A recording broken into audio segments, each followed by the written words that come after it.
새 노래로 여호와께 노래하라. 온 땅이여 여호와께 노래하여 그 이름을 송축하며 그 구원을 날마다 선포할지어다. 그 영광을 열방 중에 그 기이한 행적을 만민 중에 선포할지어다.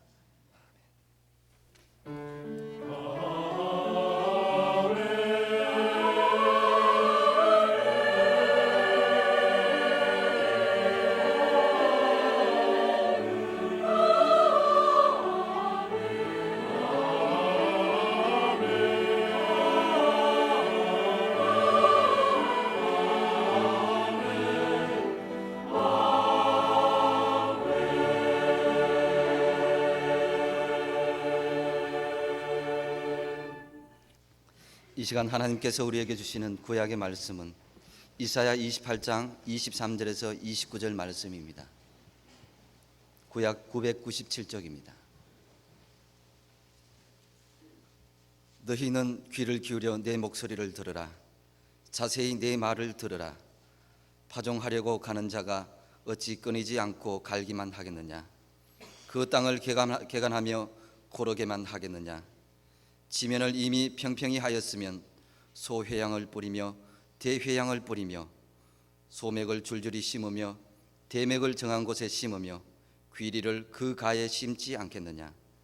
이는 그의 하나님이 그에게 적당한 방법으로 보이사 가르치셨음이며 소회양은 도리깨로 떨지 아니하며 대회양에는 수레바퀴를 굴리지 아니하고 소회양은 작대기로 떨고 대회향은 막대기로 떨며 곡식은 부수는가 아니라 늘 떨기만 하지 아니하고 그것의 수레바퀴를 굴리고 그것을 말굽으로 밟게 할지라도 부수지는 아니하나니 이도 만군의 여호와께서 깨로서 난 것이라. 그의 묘락은 기묘하며 지혜는 광대하니라. 아멘.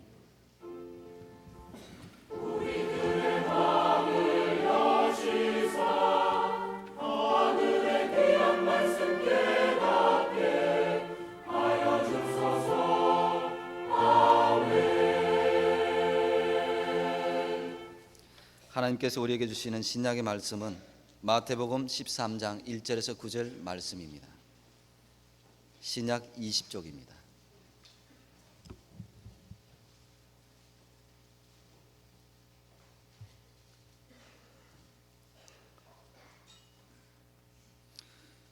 그날에 예수께서 집에서 나가사 바닷가에 앉으심에 큰 무리가 그에게로 모여들거늘 예수께서 배에 올라가 앉으시고 온 무리는 해변에 섰더니 예수께서 비유로 여러 가지를 저희에게 말씀하여 가라사대 씨를 뿌리는 자가 뿌리러 나가서 뿌릴새 더러는 길가에 떨어짐에 새들이 와서 먹어버렸고 더러는 흙이 얇은 돌밭에 떨어짐에 흙이 깊지 아니하므로 곧 싹이 나오나 해가 돋은 후에 타져서 뿌리가 없으므로 말랐고 더러는 가시떨기 위에 떨어짐에 가시가 자라서 기운을 막았고 더러는 좋은 땅에 떨어짐에 혹 100배, 혹 60배, 혹 30배의 결실을 하였느니라. 귀 있는 자는 들으라 하시니라. 아멘.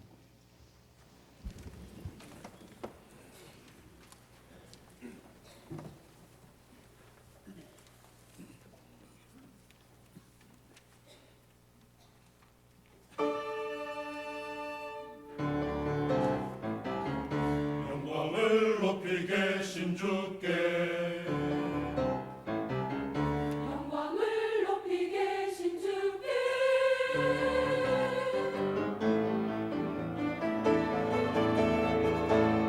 영광을 높이 계신 주께 그게 기뻐 노래해 영광을 높이 계신 주께 힘찬 찬송 부르자 영광을 높이 계신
백성들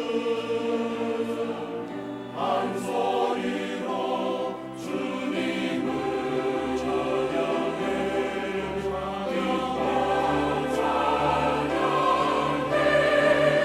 영광을 높이 계신 주께 크게 기뻐 노래해. 영광을 높이 계신 주께 힘찬 찬송 부르자. 영광을 높이 계신 주께 높이 계신 주께 영광을 계신 주께 소리 높여 찬양해. 영광을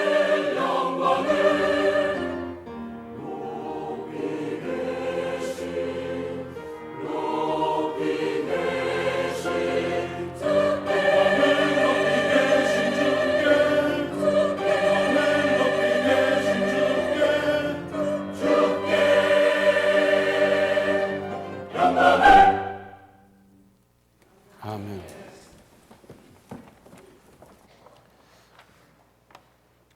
교회를 인간이 다닌 분들은 오늘 본문 말씀 내용을 인간이 다 알고 계실 겁니다. 한두 번 들은 말씀도 아니고 또 교회 학교에서도 여러 번 들어 알고 있는 말씀일 건데 한마디로 요약하면 씨를 뿌리는 데 따르는 문제, 그걸 가지고 우리의 심성, 마음, 인생 여러 면으로 우리를 일깨워주고 계십니다. 네 가지 경우가 이제 제시되고 있는데 제일 먼저 덜어는 길가에 떨어짐에 새들이 와서 먹어버렸다 그랬습니다. 이 일에 대해서 예수께서 직접 해설해 주셨는데 천국 말씀을 듣고 깨닫지 못할 때에는 악한 자가 와서 그 마음에 뿌리운 것을 빼앗는다 그랬어요. 하나님의 주옥 같은 말씀을 듣는다 하더라도 그저 건성으로 듣는 사람, 이 생각 저 생각하며 듣는 사람, 또 무슨 옛날 얘기쯤으로 듣는 사람, 또는 무슨 신화쯤으로 듣다 보면 뭐 아무것도 아니지요. 그러니까 얼마 있다 다 잊어버리고 이게 뭔지도 모르고 기억조차 안 나고 그러겠지요. 또 덜어는 흙이 얇은 돌밭에 떨어짐에 흙이 깊지 아니하므로 곧 싹이 나오나 해가 돋은 후에 타져서 뿌리가 없으므로 말랐고 그랬는데, 이 부분에 대해서 예수님께서는 말씀을 듣고 즉시 기쁨으로 받되 그 속에 뿌리가 없어 잠시 견디다가 말씀을 인하여 환난이나 핍박이 일어나는 때에는 곧 넘어지는 자요 그랬어요. 막 은혜 받고 감사하고 기뻐하고 막 충만하고 그런 것 같아서 보면은 저 초신자가 어떻게 저렇게 은혜를 받을까, 잘 됐다, 참 좋다 생각을 했는데 며칠 후에 봤더니 그냥 냉랭해서 언제 은혜 받았는지 언제 뭘 했는지 도무지 전혀 딴 사람이 돼 있어요. 이런 걸 보면서 우리는 냄비 현상이라고 그러잖아요. 금세 달았다가 금세 식었다가 막 그래요. 그런데 성경 해석대로 하면 왜 이렇게 되느냐? 뿌리가 없어서 그렇다는 겁니다. 또 덜어는 가시떨기 위에 떨어지며 가시가 자라서 기운을 막았고 그랬는데, 이 부분에 대한 예수님의 해설은 말씀을 들으나 세상의 염려와 재리의 유혹에 말씀이 막혀 결실치 못하는 자요 그랬어요. 이 욕심 때문에 그르친다 그 말이지요. 그 욕심은 세분을 하려면 한도 없잖아요. 물욕, 명예욕, 무슨 욕 뭐 하려면 한도 끝도 없는데 그 욕심이 꽉 덮어버리니까 말씀이 싹이 나고 자라고 그 다음에 꽃을 피우고 열매 맺을 수 있는 여지가 없어져 버린다는 거죠. 그러면서 마지막으로 덜어는 좋은 땅에 떨어짐에 혹 100배 혹 60배 혹 60배의 결실을 하였느니라 그랬는데, 역시 예수께서 해설해 주십니다. 좋은 땅에 뿌리웠다는 것은 말씀을 듣고 깨닫는 자니 결실하여 혹 100배 혹 60배 혹 30배가 되느니라 그랬습니다. 이 네 가지 경우 중에 앞에 세 경우는 모두 옥토가 아니어서 문제라 하는 말씀이지요. 그러면 옥토가 아니면 어떻게 하겠습니까? 결론부터 말씀드린다고 하면 옥토로 만들면 될 것 아니겠습니까? 그런데 우리는 흔히 이렇게 옥토로 만들자, 그러면 될 거 아니겠는가, 이런 생각을 잘 하기보다는 그렇게 잘 못하는 경우가 많아요. 진취적이고 박력 있고 도전정신으로 임하는 경우는 적고요, 그리고는 아이고 되겠나, 글쎄 안 될걸, 이런 생각하기 쉬워요. 특별히 일본 사람들이 우리나라 사람들을 다스리기 위해서 그런 엽전 정신을 슬슬 넣어줬어요. 아이고 엽전이 뭘, 그러면서 포기하고 희망을 잃고 도전하지 못하도록 그들이 했던 그 후유증이 지금까지 남아 있습니다. 우리가 길을 가다가 강이 막혔다고 그러면 야, 저 물이 시퍼런데, 물이 흘러가는데 어떻게 하나, 그러면서 주저물러 앉아서 한탄만 하겠습니까? 시간이 있다면 강은 상류로 올라가서 반드시 돌아갈 수 있습니다. 강 상류는 언제든지 좁게 되어 있고요. 그리고 계곡을 따라 건너뛰면 건널 수 있는 그런 곳이 반드시 있게 되어 있지, 그렇지 않습니까? 혹은 100리, 200리씩이라도 상류로 올라가면 건널 수 있는 곳 나오게 되어 있어요. 또 혹 일행 중에 헤엄을 잘 치는 사람이 있으면 목에 무슨 밧줄이나 끈을 하나 걸고 가가지고 저쪽 가서 고정시키고, 그리고 그 줄 따라 붙잡고 여러 사람이 건너갈 수도 있는 것이고, 배를 구해볼 수도 있는 것이고, 또는 뭐 그 밖에 여러 가지 방법을 연구해 볼 수 있어요. 아무런 방법도 없다, 그때는 기도하는 거죠. 인간의 능력이 끝났다, 그러니까 하나님의 능력이 역사해야 될 때 아니겠어요? 그래서 이스라엘 백성들은 홍해가에 왔을 때 그때 하나님의 능력이, 그 기적이 시작됐어요. 너희는 가만히 서서 여호와께서 오늘날 너희를 위하여 행하시는 구원을 보라. 내가 할 수 있는 능력, 방법이 끝났을 때 하나님의 방법이 시작되는 것을 보면서 체험하고 감사하라는 것이었죠. 우리 기독교인들은 기도하고 기다렸다가 기적을 체험하고 사는 사람들입니다. 길을 가다 산이 막혀 있습니다. 이야, 저렇게 높은 산을 어떻게 넘어가나? 안 돼, 못 넘지.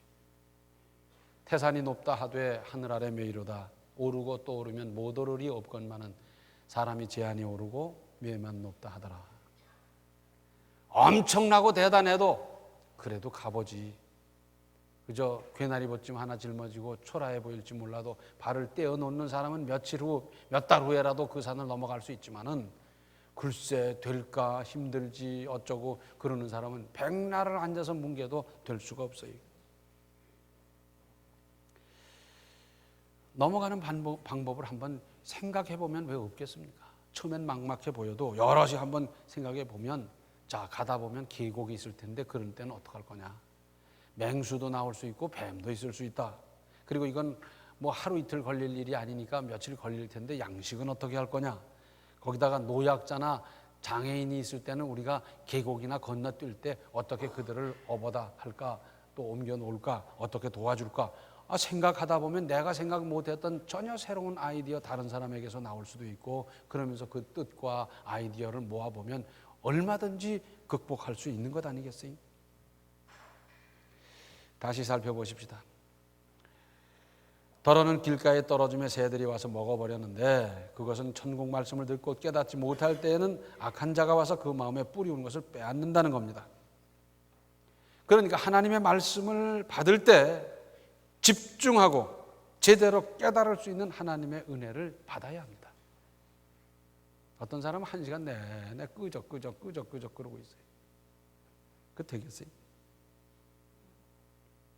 이것은, 이런 은혜를 받는다고 하는 것은 주변에 기도와 권면과 안내와 돌봄이 있어야 돼요. 아기는 태어났을 때 돌봐야 삽니다. 아무리 우수한 두뇌를 가지고 태어나도 안 돌보면 죽어요. 아무리 튼튼한 체질을 가지고 태어났어도 안 돌보면 죽어요. 마찬가지로 새로 믿기로 작정하고 시작한 사람은 그분의 나이가 어떻든지 학벌이 어떻든지 사회적인 지위가 어떻든지 신앙적으로는 애기입니다. 그래서 돌봐야 돼요. 이끌어주고 기도해주고 격려해주고 안내해주고 쭉 그래야 되는 거예요. 누가 하느냐? 내가 하는 거예요. 왜? 내가 먼저 믿었으니까. 왜? 내가 다른 사람으로부터 그 혜택을 받으면서 지금 이 신앙까지 자라오지 않았습니까? 나를 위해서 기도해 주시고, 나를 위해서 힘써 주시고, 나를 위해서 신경 써 주시고 돌본 사람들이 얼마나 많이 있습니까? 구역장님이 돌봤고, 자치단체에서 돌봤고, 친구들이 돌봤고, 먼 곳에서도 나를 위해서 기도한 분이 계셨고, 그 모든 사람들에 의해서 내가 그렇게 됐기 때문에 이제는 내가 품앗이를 좀 해야 되지 않겠습니까? 그리고 더러는 흙이 얇은 돌밭에 떨어지며 흙이 깊지 아니하므로 곧 싹이 나오나 해가 돋은 후에 타져서 뿌리가 없음으로 말랐다 그랬는데, 말씀을 듣고 즉시 기쁨으로 받되 그 속에 뿌리가 없어 잠시 견디다가 말씀을 인하여 환난이나 핍박이 일어나는 때에는 곧 넘어지는 자다. 작은 시험이나 고난에도 쓰러지는 성도, 참으로 안타까운 일입니다. 그래서 등산 가자 그러면 거절 못하고 끌려가고, 낚시 가자 그랬더니 또 끌려가고, 그러면서 자기 주관을 잃어버리고 미처 뿌리를 깊이 내리지 못하는 사람, 이 뿌리의 문제입니다. 뿌리가 깊으면 여기서 잡아당긴다고 뽑아집니까? 저기서 잡아당긴다고 뽑아집니까? 깊이 뿌리 내린 나무는 건강합니다. 물론 말씀에다가 뿌리를 내려야죠. 이렇게 뿌리를 제대로 내리고 보면 바깥의 환경 조건에 의해서 나무가 왔다 갔다, 생명이 왔다 갔다 그럴 수가 없고요. 혹 이런 말이 가능할지 모르겠어요. 행복한 나무다, 이런 말이 가능할지 모르겠어요. 나무마다 전부 뿌리를 땅 깊이 이제 파고 들어가는데, 이 땅 속에는 수맥이 흐르지 않습니까? 많은 양의 수맥이 흐를 수도 있고 적은 양의 수맥이 흐를 수도 있고, 흐르는 물의 성분이 각각 여러 가지로 다를 수 있는데, 그 좋은 물 넉넉한 수맥에다 뿌리를 탁 받고 보면 아무리 가물어서 다른 나무들이 다 말라 죽어도 이 나무만큼은 아주 튼실하게 든든히 서 있게 되고요. 또 뭐 외부 조건에 의해서 뽑히거나 부러지지는 않을 뿐만 아니라 밑에가 이 뿌리가 든든하기 때문에 바람 불면 이게 유연하게 움직여요. 오히려 운동도 해주는 거예요, 바람이. 다른 나무는 바람 조금 불면 아예 뿌리채 뽑히고 막 저만큼 나가 떨어지는 수가 있는데, 이것은 나무가 잘 되게 하기 위해서 운동하는 운동요법이 될 수도 있어요. 계시록 1장 3절을 보면 이 예언의 말씀을 읽는 자와 듣는 자들과 그 가운데 기록한 것을 지키는 자들이 복이 있나니 때가 가까움이라. 하나님의 말씀을 읽고 듣고 그 가운데 있는 말씀대로 실천해 보면 하나님의 은혜가 어떤지 더 구체적으로 알 수 있어요. 그 하나님의 말씀으로 무장하고 그 하나님의 말씀에 뿌리를 받고 그리고 그 하나님의 말씀을 사모하고 말씀대로 살기 위해서 힘쓰면 하나님께서 어떻게 돕는지 참 기가 막힌 은혜가 넘칠 것입니다. 또 더러는 가시떨기 위에 떨어지며 가시가 자라서 기운을 막았고 그랬는데, 말씀을 들으나 세상의 염려와 재리의 유혹에 말씀이 막혀 결실치 못하는 자요 그랬어요. 좌우한 사람에게 이 욕심이 문제입니다. 욕심이 문제예요. 야고보서 1장 14절과 15절에는 오직 각 사람이 시험을 받는 것은 자기 욕심에 끌려 미혹됨이니 욕심이 잉태한 즉 죄를 낳고 죄가 장성한 즉 사망을 낳느니라. 시험 드는 사람을 깊이 분석해 보면, 다른 사람이 분석해 보기 어렵죠. 하나님은 아시겠지만은 자관 분석해 보면 결국은 어디서부터 시작되느냐? 제 욕심 때문에 시작됐어요. 네바다이가 왜 지금도 횡행합니까? 욕심이 있어서 자기 분수 밖에 왕창 한번 벌어보겠다는 사람이 있는 한 네바다이는 여전히 성할 겁니다. 요즘 1,000만 원을 빌렸는데 1억을 갚고도 다 못 갚았다, 뭐 그런 얘기가 나와요. 그래서 이 어려운 때에 돈을 꿔주고 착취하는 그 사람들 참 나쁜 사람이죠. 그런데 그거 계약서 분명히 제 손으로 쓰고 제 도장 찍은 그 사람은 뭐요? 나중에 안 될 때는 뭐 뭘 어떻게 해도 좋다 그러면서 도장 찍었던 그 사람은 다분히 도박 심리 아닙니까?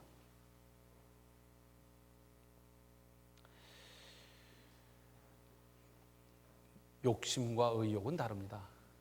의욕은 참 좋은 거예요. 그런데 이 의욕이 지나쳐서 욕심이 돼버리면 문제가 되는 거고요. 혹 욕심이 있다 하더라도 그것을 제어하고 통제하고 조절해서 생산적이고도 건설적인 쪽으로 방향을 전환하는 이것이 중요한데, 이 모든 과정에는 역시 믿음이 필요하고 하나님의 절대적인 손길이 작용해야 합니다. 제 마음대로 다 되는 인생이 아니잖아요. 하나님이 도우시고 하나님이 역사하시고 하나님이 함께 하셔야 되는 거죠. 무슨 방법이 있겠습니까? 가장 손쉬운 방법, 기도 아닙니까? 그래서 기도할 수 있는데 왜 염려하십니까? 그러잖아요. 하와는 뭡니까? 그전엔 전혀 생각을 안 했는데 꼬드김을 받고 그리고 딱 봤더니 아이고 저거 손에 집어넣어야 되겠네.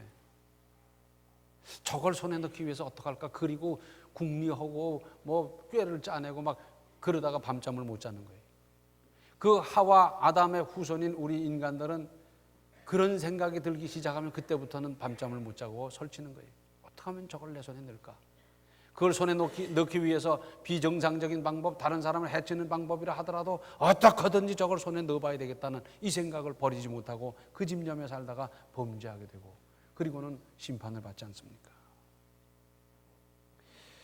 대표적인 욕심의 노예가 버리는 게 뭡니까? 도박이지요, 도박. 그래서 조금 미천대고는 그냥 왕창 한번 벌어보겠다. 그런데 장사해서 성공한 사람이 있고 학문을 깊이 연구해서 성공한 사람이 있고 운동에 주력해서 운동으로 출세한 사람이 있는데 도박해서 성공한 사람 보셨어요? 도박해서 출세한 사람 보셨어요? 도박 1등 선수라도 그것으로 말미암아 성공하고 출세하고 뭐 그 다음에 탄탄대로를 걸었다? 없어요. 도박의 왕의 왕이라도 그런 사람 있을 수가 없어요. 그런데도 유혹에 빠지는 거예요. 지금 세상엔 별별 모임이 다 있어요. 그런데 그런 모임이 있더라고요. 단도박회. 이게 뭐 하는 건가 그랬더니 도박을 끊는 모임. 그래서 어떻게 하면 도박을 끊을 것인가, 그쪽으로 관심을 안 기울일 것인가, 이걸 교육하고 선전하고 그걸로 패가 망신한 사람끼리 모여서 만들었더라고요.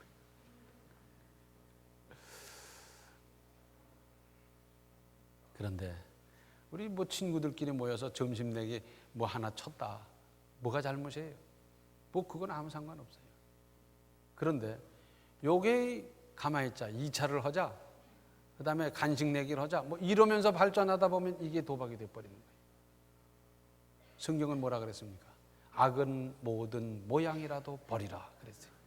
지금 이거는 악도 아니고 선도 아니고 뭐 다 할 수 있는 일이라 하더라도 그것이 조금만 발전하면 악이 됐을 때 이건 벌써 여기에 악이 잉태되어 있는 거예요. 그러므로 아예 그런 것까지를 손을 끊고 결단하고 하는 것이 믿음이고 그래야 우리는 거룩한 인생을 살아갈 수가 있습니다. 그러면 내 마음밭은 지금 어떤 상태입니까? 이런 생각이 들 거예요. 그래도 나는 옥토는 아니어도 옥토 비슷하게 좀 될걸 그런 생각하기 쉬운데 자기 자신에 대해서 성급하게 후한 점수 주려고 생각부터 하지 마십시오. 신앙이란 다른 사람에게 대해서는 관대하고 자기에게 대해서는 엄격하고도 냉철해야 하는 겁니다. 다른 사람의 실수, 다른 사람의 허물, 그럴 수도 있지. 나도 그 입장이 되었으면 그렇게 범할 수도 있는 건데 세상이 악하다 보니 이해하는 거예요. 그러나 자기에게 대해서는 아주 엄격하고 냉철해야 됩니다. 이 범위를 조금만 넓히면 자녀에게 마찬가지. 그래도 옛날에 가문 있는 집에서는 아이들이 싸우면 제 아이부터 끌어다가 야단쳤어요. 근데 요즘 엄마들은 싸웠다 그러면 뭐 이유야를 막론하고 저쪽부터 무찔러 버리는 거예요. 근데 그렇게 기르는 아이는 틀림없이 망할 겁니다. 우리 옛날 부모님들이 그런 걸 몰라서 제 자식부터 야단친 줄 알아요. 그거 다 생각이 있고 깊이가 있고 다 그래서 그랬던 건데.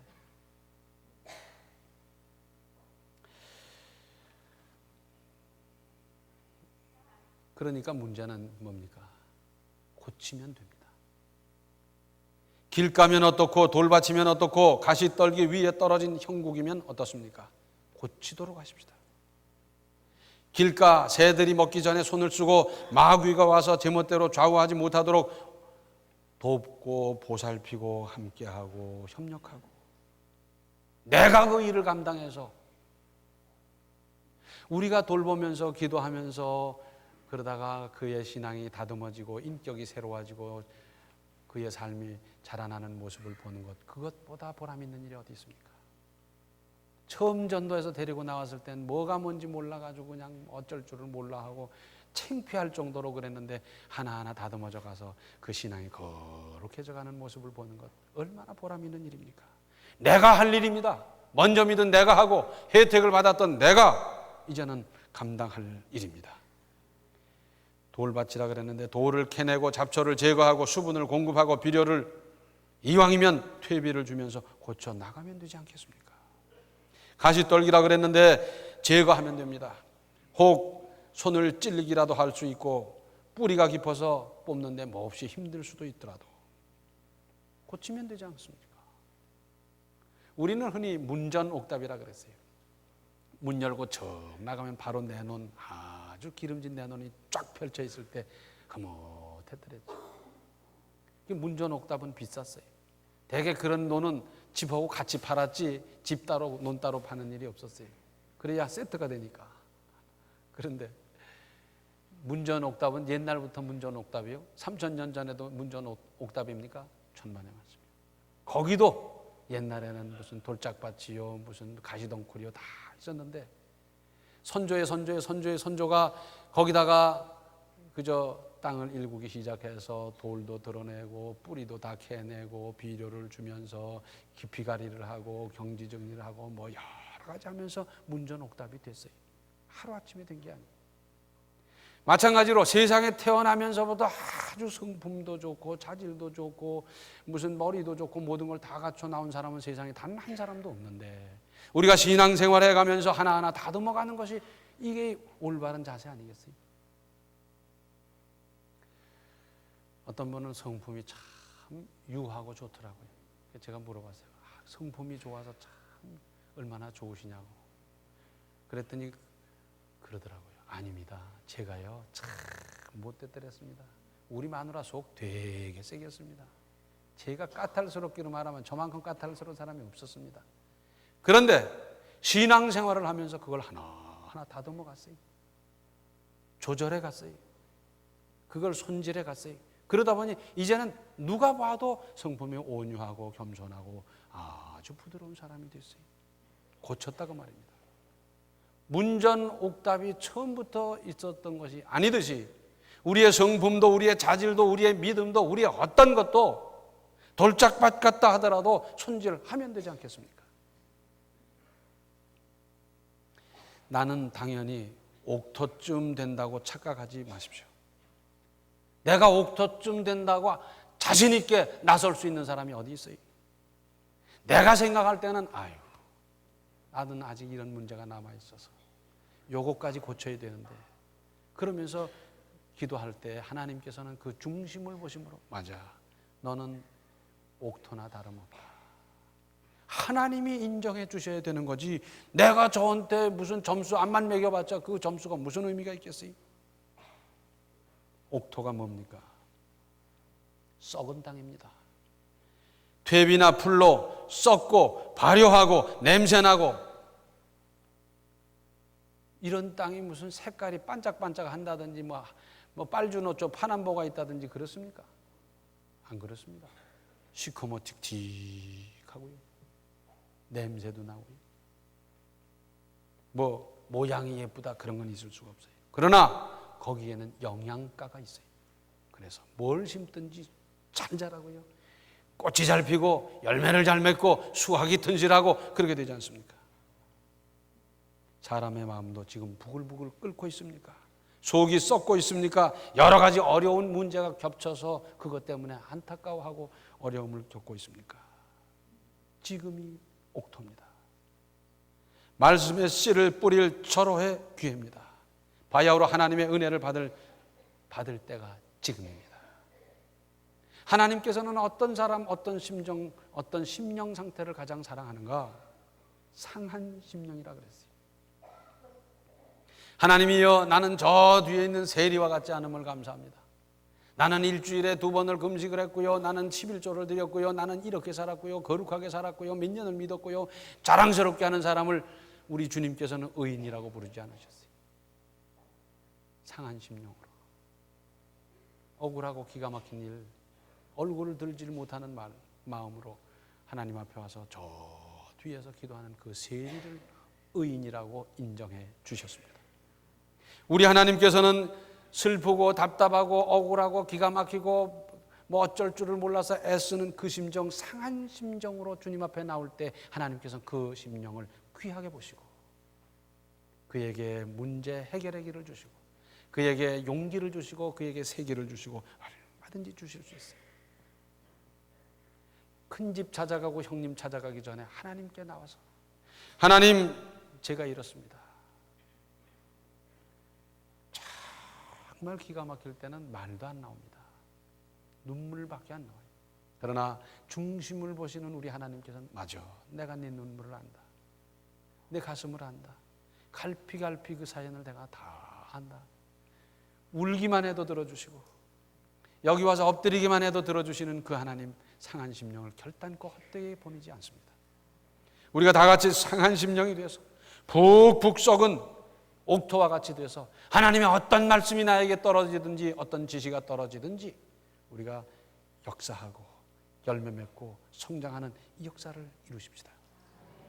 성경은 뭐라 그럽니까? 마지막으로 귀 있는 자는 들으라 그랬어요. 귀가 있으십니까?